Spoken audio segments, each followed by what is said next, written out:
Think of faith as having 3 layers, like a sandwich, a bottom layer, a middle layer, and a top layer. All right, everybody with me?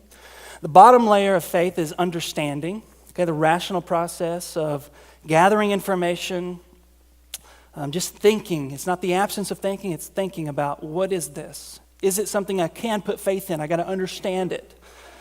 After understanding comes conviction.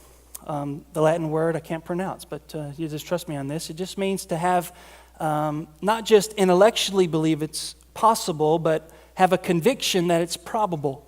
I think that's probably true. I think it's true enough that I'm going to walk in it. I'm going to plan the meeting. I'm going to do the date. And then the third layer of faith is commitment.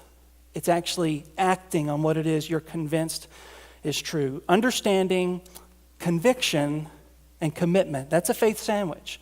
And you can't have really one without the other. They all kind of blend. It's all a single act in Scripture. And you have faith in all kinds of things. Sometimes we think that, Christians, those are the ones that have faith, but other people, they don't have faith. Well, everybody has faith. It's just a matter of what is your faith in. Let's use some common non-churchy examples just so I can show you how this works. If you were going to put your car in the auto shop, for example, that's an act of faith. If you were going to get married to your fiance, that's an act of faith. If you were going to have a surgery performed by Dr. Funk on your foot, that's an act of faith. If you're going to hire an employee, then that's an act of faith.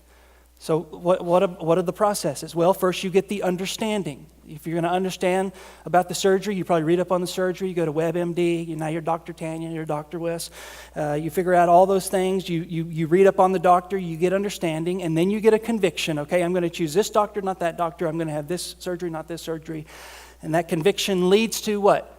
Commitment. You actually put yourself underneath the anesthesia mask. You let them do what they have to do on your surgery. With marriage, you're going to get married to your fiance. First comes understanding. You do premarital counseling. You try to unearth all the ugly worms.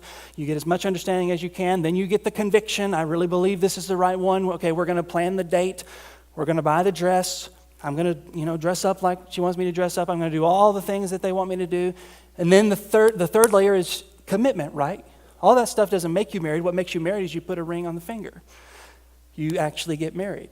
So you had faith. That's an exercise of faith. With the auto mechanic, you read up on the auto mechanic person. You read up on the problem. Then the conviction is, I really believe I can trust this person with this problem, but you don't have faith. It's not finalized until you commit. You put it in the shop and you walk away, or you get in your rental car, whichever one. Does that make sense? With hiring an employee, you understand as much as you can. You read up on the employee. Then you have conviction, okay? You make the appointment. You do the interview, but you don't actually exercise faith until you commit. You never really exercise faith until you're resting in the decision that you've made. Otherwise.